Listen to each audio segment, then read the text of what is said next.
하나님의 말씀 보겠습니다. 신약 성경 마태복음 5장 1절에서 3절까지의 말씀입니다. 마태복음 5장 1절에서 3절까지의 말씀입니다.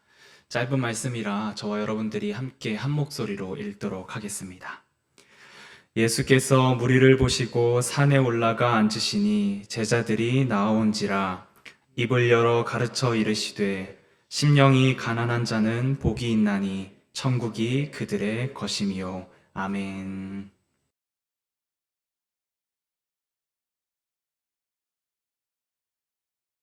오늘은 산상보훈 두 번째 시간으로 마음이 가난하신가요? 라는 제목으로 함께 말씀을 살펴보고자 합니다.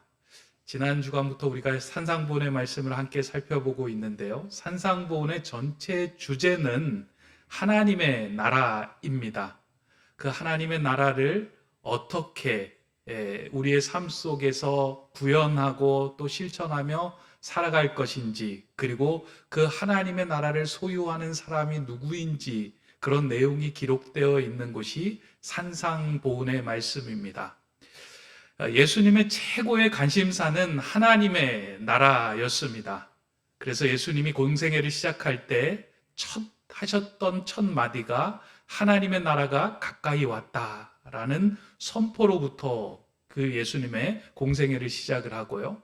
예수님의 사역과 가르침과 병 고침과 복음 전파의 가장 중요한 핵심 본질은 하나님의 나라를 사람들에게 전하는 것이었습니다. 그러다 보니 예수님의 삶은 곧 하나님의 나라를 전하는 삶이었고, 하나님의 나라는 예수 그리스도의 삶과 사역 속에 들어가 있는 것이었습니다.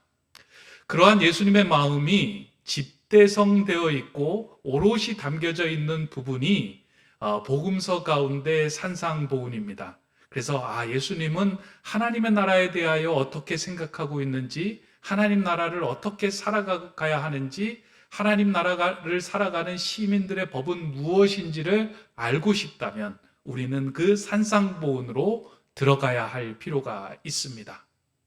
그 산상보훈은 그러다 보니까 하나님의 나라를 어떻게 살아가야 하는지에 대한 모습들을 이렇게 보여주고 있는데요.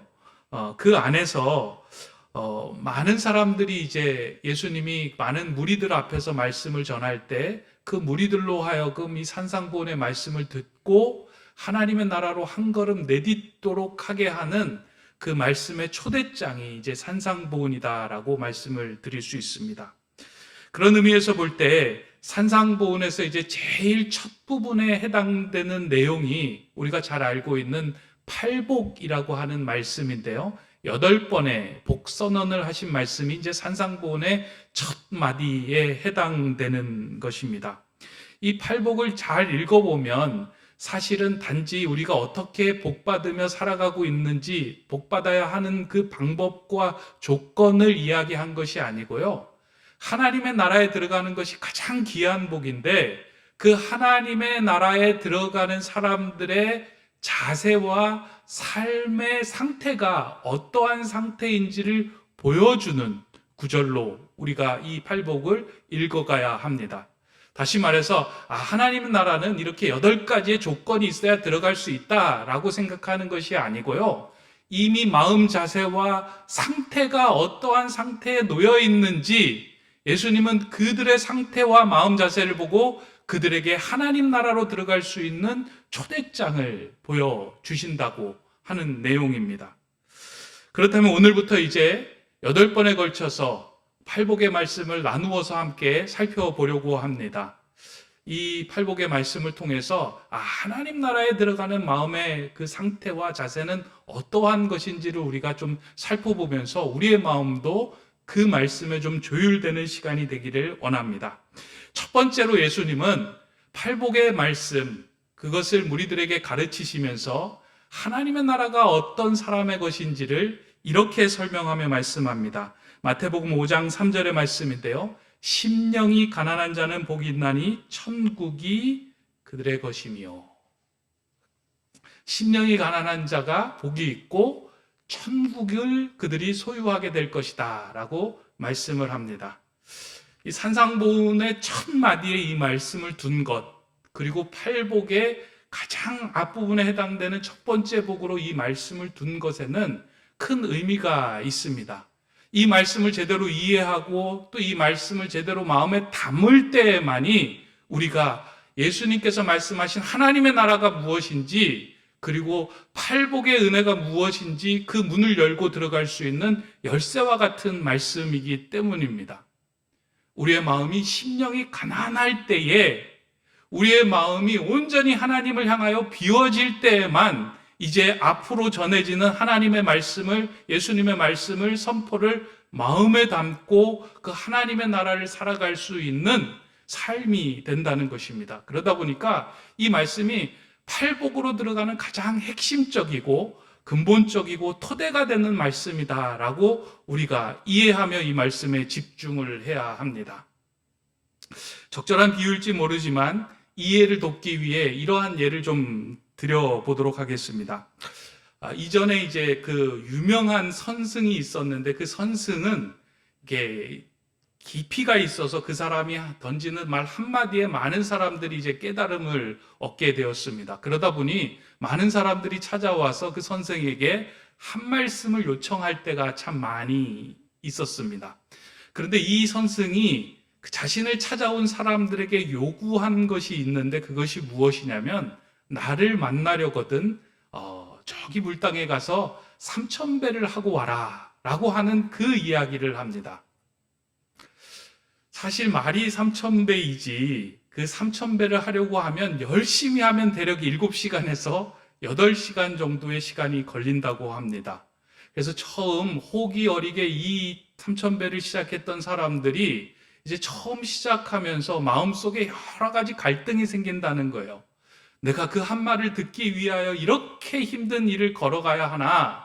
그렇게 처음에 시작했던 사람들이 도중에는 마음이 지치고 몸도 지쳐서 이대로 하면 힘들겠다, 포기해야 할까라는 고민을 합니다. 그러다가 후반부에 이르게 되면 내가 절을 하는 건지 절이 나를 이끄는 것인지 모르는 상태가 된다고 합니다.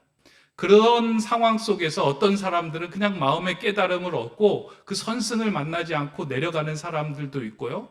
어떤 사람들은 그 선생이 이야기하는 그 별것 아닌 이야기 한마디를 통해 그 마음에 툭 떨어지는 그 말로 인하여 무언가 인생의 중요한 깨달음을 얻고 돌아가게 된다는 겁니다.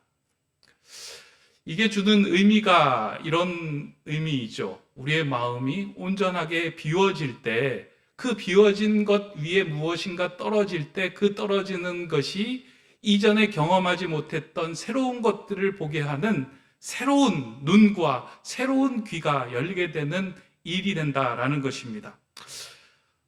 이와 마찬가지로 예수님께서 이제 산상보훈의 말씀을, 하나님의 나라에 관한 말씀을 하시면서 가장 중요하고 가장 첫 번째 되는 복이 무엇인가? 그것은 심령이 가난한 것이다.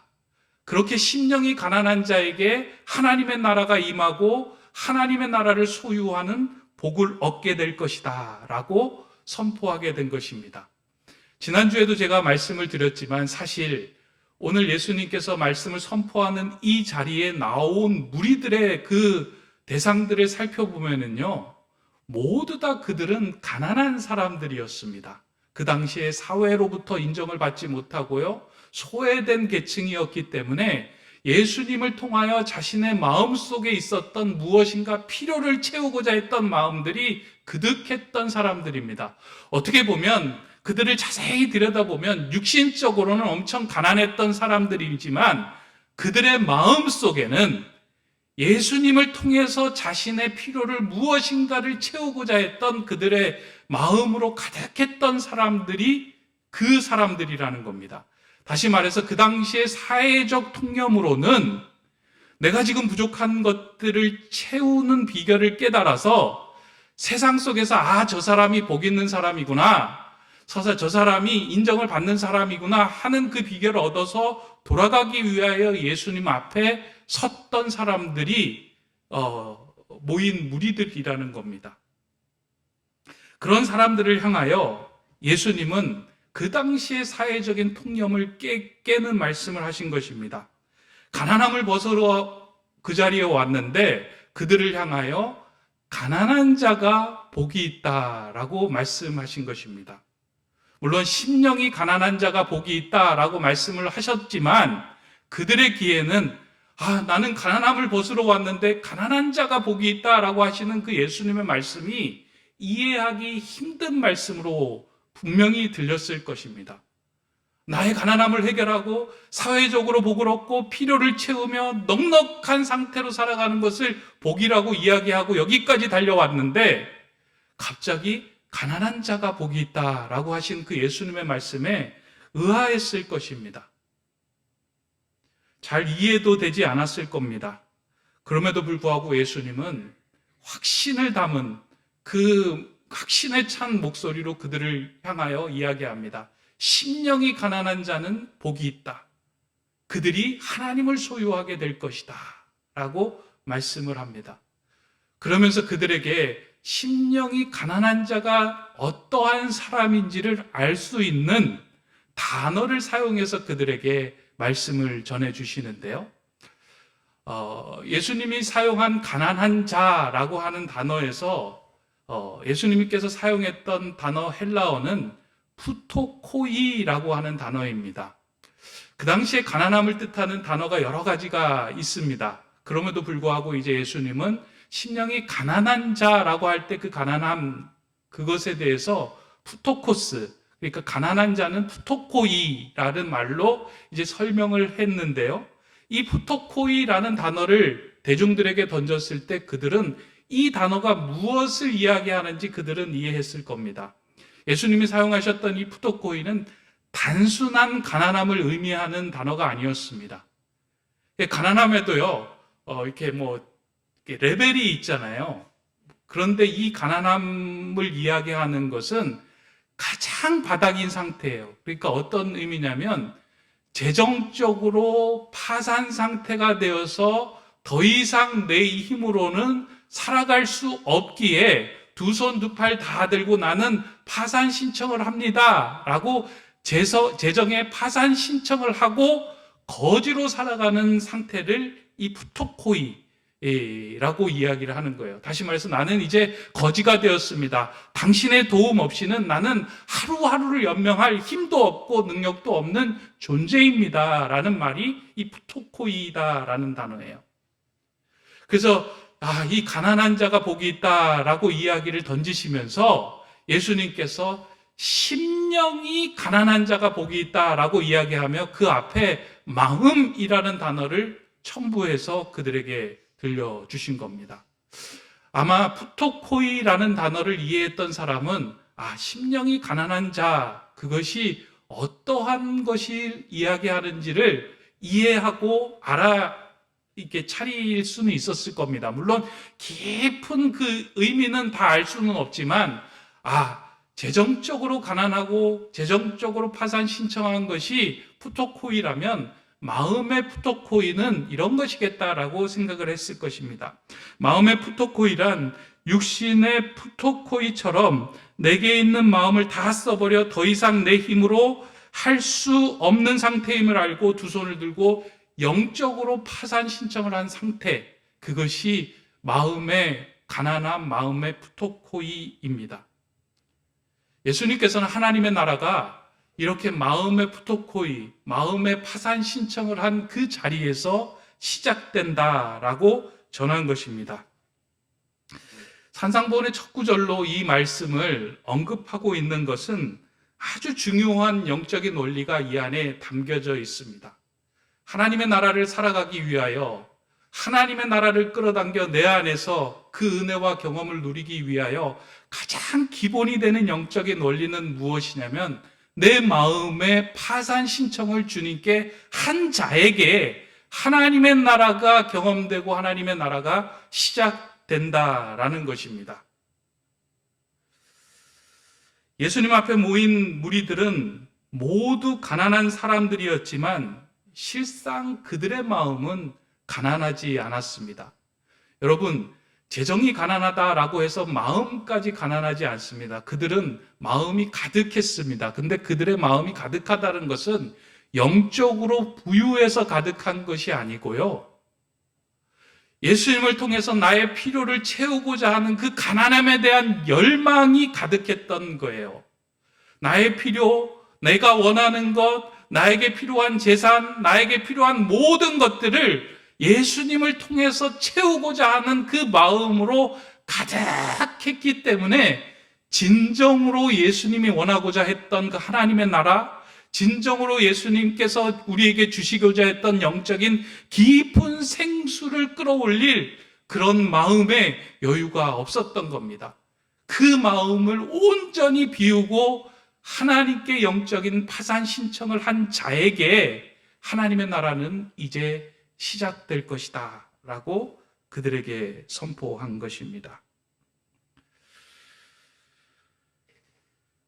이러한 영적인 원리는 구약 성경에서도 동일하게 나타납니다. 이 산상보훈이 이제 예수님이 말씀하신 것이요, 단순히 그냥 예수님의 선포가 아니라 하나님의 나라를 누리는 이 영적 원리들이 그 안에 가득 담겨 있는 내용들입니다.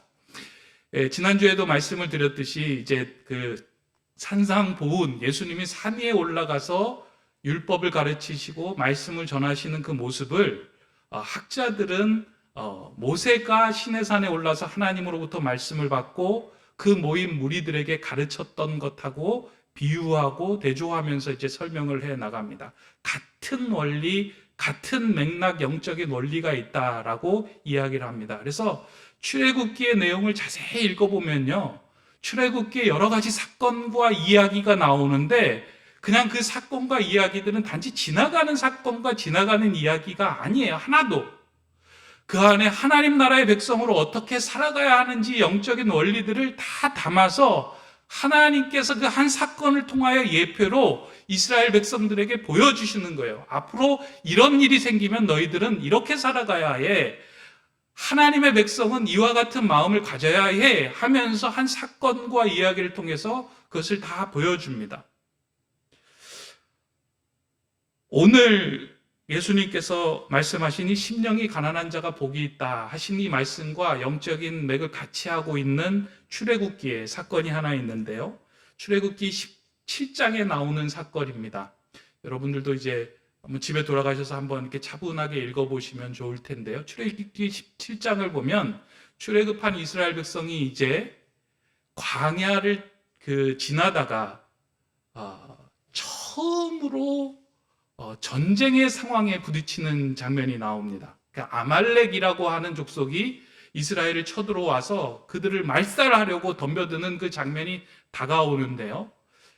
이스라엘 백성에게 있어서 전쟁은 두려운 일이었고 아무런 준비가 없는 상태에서 누군가 자신들을 해하려고 다가오는 그 상황 속에서 그 마음을 유지하는 것이 쉽지는 않았을 겁니다. 아마 그들을 이끌었던 모세의 마음이 가장 많이 무너졌으리라고 생각이 됩니다.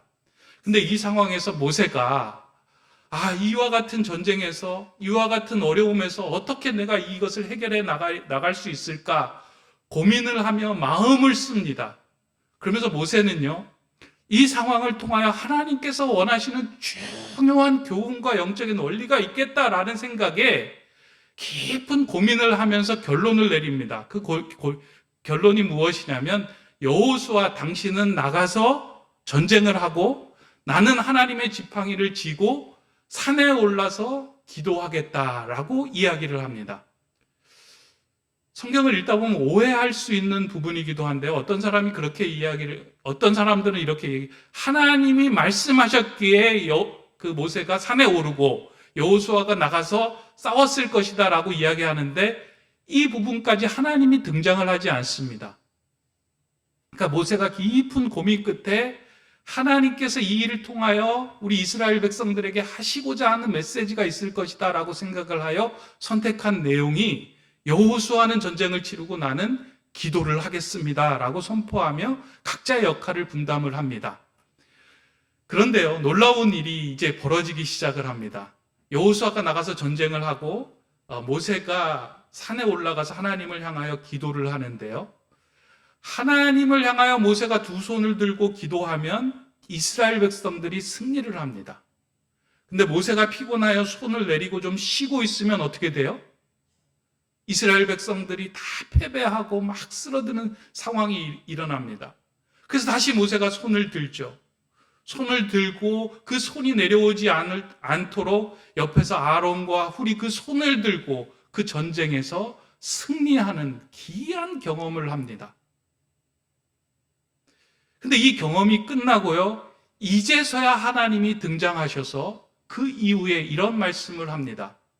모세야, 이제 이와 같은 일을 책에 기록하여 기념하게 하고 여호수아의 귀에 외워 들리게 하라 라고 말씀합니다. 다시 말해서 이와 같은 상황이 벌어지면 이 상황 속에서 너희들이 어떻게 행해야 하는지를 책에 기록하여 이 길을 걷고 있는 자들이 이것을 깨닫고 너희의 인생에 하나님을 향하여 두 손을 들고 영적으로 파산 신청을 할 때 하나님이 개입하시고 인생을 이끌어 가신다는 것을 모든 사람들이 듣고 그 길을 걷게 해라 라고 하나님께서 나타나셔서 그 말씀을 행하십니다. 이 말씀은 하나님의 나라를 경험하고 소유하고자 하는 모든 성도들이 꼭 기억해야 하는 영적인 원리입니다. 우리 교회에게도 주신 말씀입니다. 우리 교회가 올해 표어가 하나님의 나라 같이 세움인데요. 하나님의 나라를 같이 세우기 위하여 가장 먼저 기본이 되는 것은 무엇이냐면 우리의 힘으로 세울 수 없음을 온전히 고백하며 하나님을 향하여 두 손 두 팔을 다 들고 하나님을 전적으로 의지하는 겁니다. 하나님, 내게는 힘이 없습니다. 하나님, 영적으로 나는 하나님의 나라를 세울 수 있는 그런 힘이 없습니다. 라고 하나님을 온전히 의지하며 영적으로 두 손을 들고 나아갈 때 하나님께서 세우신다 하는 이것을 우리에게 알려주시는 말씀인데요.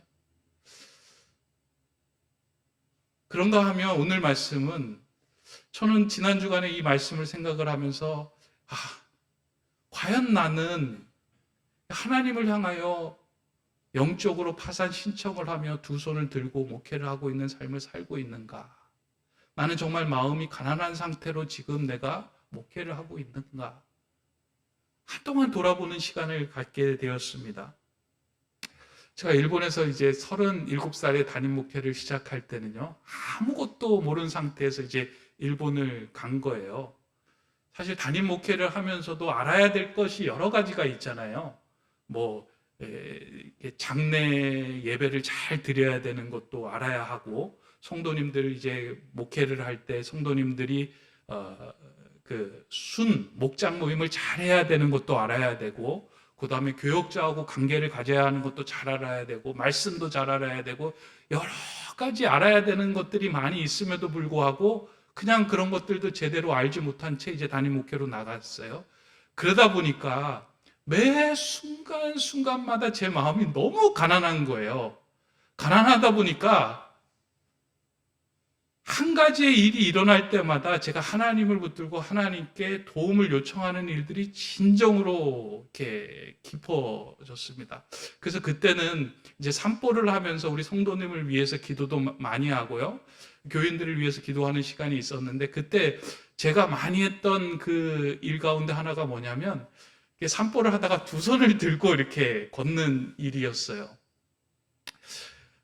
다른 사람들이 두 손을 들고 이렇게 걷는 제 모습을 보고 이상하다라고 생각하면 이제 이렇게 한 바퀴를 돌리기도 하고 박수를 치기도 하고 했는데, 두 손을 드는 이유는 한 가지였어요. 하나님, 제가 감당할 수 있는 것이 아무것도 없습니다. 하나님께 두 손을 드니까 하나님이 성도의 문제를 해결해 주시고 교회의 문제를 해결해 주시고 내가 아버지 하나님께 행해야 될 이 모든 문제를 하나님께서 풀어주십시오. 그리고는요, 말씀을 들을 때 그때는 참 가난한 마음이었어요. 여호수아가 조금 가난한 땅으로 들어오면서 여리고성을 돌 때 일곱 바퀴를 돌면서 하나님의 은총을 기대하며 기다리며 간구하며 기도했듯이, 저 문제가 생기면요, 바보 같은 일인데 교회를 이렇게 돌면서 기도를 했어요. 한 바퀴, 두 바퀴, 세 바퀴 돌면서 하나님, 제가 할 수 있는 일은 아무것도 없습니다. 하나님께서 이 교회를 세워주시고 하나님의 자녀들이 속한 이 교회에서 간구하는 모든 일들이 주 뜻 안에서 해결되게 해주십시오. 어떤 날은 돌면서 눈물로 기도할 때도 있고요. 어떤 날은 웃으면서 찬양으로 기도할 때도 있었습니다. 그런데 시간이 흘러서 제가 이제 또 다시 목회 사역을 하고 벌써 이제 목회 사역이 20년째 지나가면서 또 두 번째 목회를 하다 보니까 제 마음에 가난한 마음이 많이 사라졌더라고요. 교회를 개척하면서 지나왔던 내가 개척을 하면서 생각하고 쌓아왔던 경험과 노하우가 조금 있다 보니까 문제가 생기면 그 경험과 노하우가 툭툭 튀어나오는 거예요. 알량하게 아는 것들이 내 마음을 주장하고 내 마음에 채우고 있어서 하나님을 전적으로 의지하고 하나님께 매달리는 것보다 그것을 통해서 이게 하나님의 은혜지라고 생각하며 하나님께 내 마음을 다 쓰지 못하고 지내는 것이 내 마음이다라는 생각이 번쩍 들었습니다. 제 마음이 가난하지 않고요. 알량한 몇 가지 지식들로 부유하게 채워져 있더라고요. 하나님이 마치 그렇게 하실 것이다 라고 생각하고 알고 있는 그것을 붙들고 신앙생활하고 있는 제 모습을 보았습니다. 지난 주간 내내 이 말씀을 제가 마음에 새기면서 하나님 앞에 하나님 순수한 그 심령이 가난한 마음이 다시 회복되게 해주십시오. 하나님 다시 내 인생에서 다시 하나님을 향하여 두 손을 들고 내 영적인 파산 신청을 하여 하나님 아니고서는 나는 아무것도 할 수 없습니다 하며 정말 그러한 목회를 하는 목회자의 삶으로 다시 돌아가게 해주십시오. 그 말씀 계속해서 제 마음을 두드렸습니다. 그러면서 한 주간 내내 그러면 어떻게 하면 내가 이렇게 가난한 마음을 유지하며 평생 목회의 여정을 잘 마칠 수 있을까? 심령이 가난하다, 심령이 가난한 목회자, 심령이 가난한 성도로 어떻게 우리가 살아갈 수 있을까? 가난함이라는 걸 깊게 묵상하다 보니까 어떠할 때 가난해지는가? 그건 쓸 때 가난해진다라는 것을 이렇게 마음에 이렇게 깨달음으로 주셨더라고요. 다시 말해서 하나님을 향하여 가난하다라는 것은 하나님을 향하여 마음을 쓰기 시작할 때 우리의 마음이 가난해진다는 거예요. 시편 42편에 보면 사슴이 시냇물을 찾기에 갈급한 같이 내 영혼이 주를 찾기에 갈급합니다 라고 고백한 그 고백처럼 내 영혼이 하나님을 향하여 마음을 다 쓰기 시작을 할 때 나는 아무것도 할 수 없습니다. 하나님이 내 인생의 전부이십니다 라고 고백하며 내 마음을 하나님께 다 쓰는 그 자리가 마음이 가난하고 하나님을 향하여 영적인 파산 신청을 하며 하나님의 나라를 소유한 자리가 된다라는 것을 제 마음으로 깨닫게 되었습니다.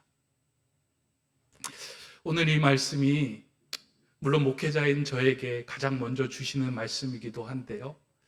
여러분들은 지금 어떠신가요? 마음이 부유하신가요? 가난하신가요? 하나님을 향하여. 혹시 하나님을 향하여 우리가 너무 마음이 부유한 상태로 살아가고 있는 것은 아닙니까? 어느새 내가 알고 있는 알량한 지식과 내가 들었던 몇 마디의 설교의 말씀과 내가 알고 있던 몇 구절의 성경 구절을 가지고 하나님은 이러셨지 라고 생각을 하며 진정으로 하나님을 향하여 내 두 손을 들고 파산 신청을 하는 그 일들이 우리에게 줄어든 것은 아닌가. 사실 요즘 쇼핑을 하다 보면은요, 뭘 하나 찾으려고 해도 마음을 다 써서 찾아야 됩니다. 손해보지 않으려면. 물건을 하나 살 때 다른 곳에 가서 비교를 해보기도 하고요. 또 가격이 조금 더 싼 거를 찾기 위해서 마음을 다 거기에 소비합니다.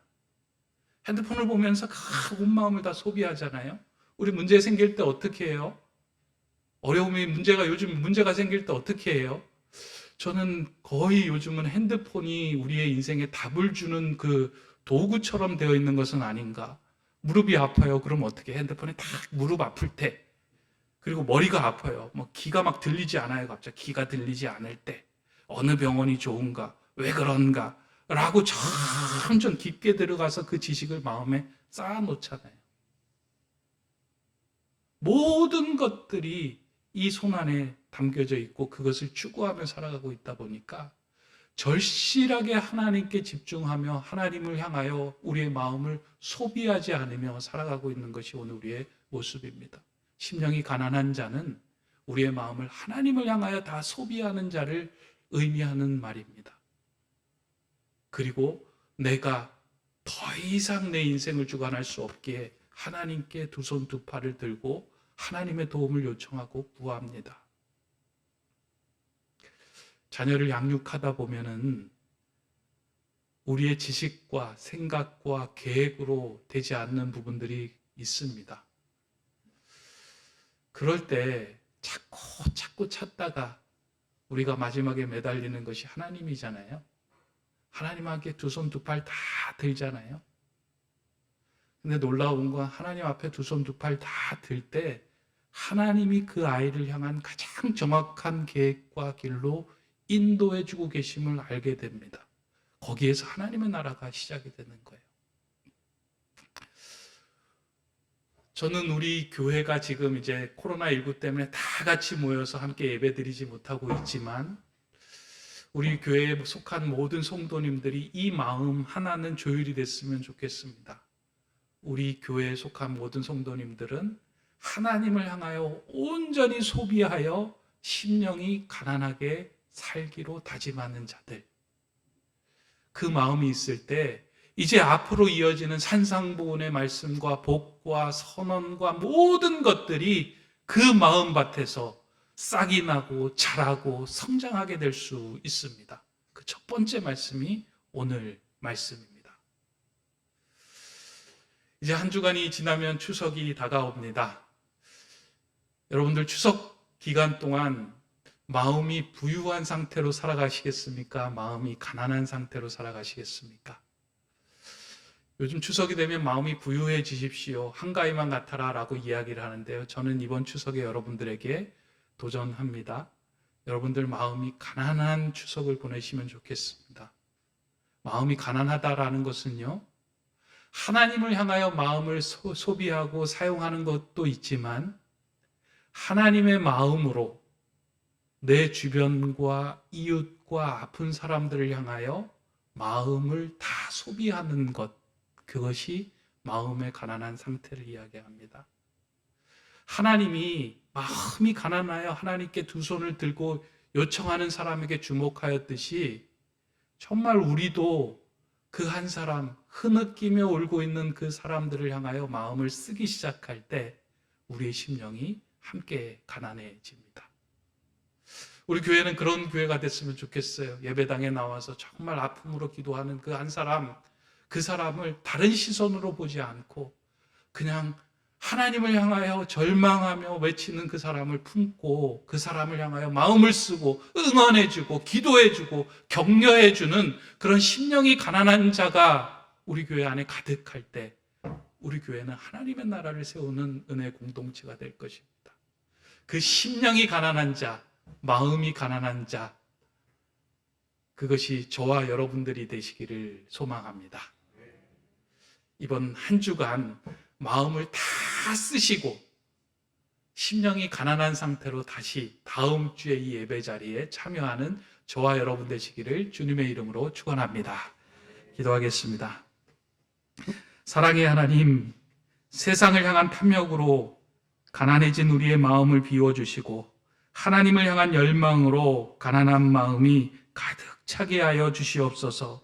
하나님을 향하여 모든 것을 소비할 때 주어지는 그 은혜의 생수가 우리에게 흘러넘치게 하시고 그 은혜의 생수를 이웃에게도 나누어 주며 마음을 쓰며 살아가는 자 되게 하여 주시옵소서. 하나님께서 세워주신 우리 교회가 한 영혼들을 향하여 하나님의 마음으로 마음을 써나갈 때 이 자리에서 하나님의 나라가 세워지는 것을 함께 목도하며 기뻐하며 찬양하는 은혜의 공동체로 우뚝 세워지게 하여 주시옵소서. 예수 그리스도의 이름으로 기도드립니다. 아멘.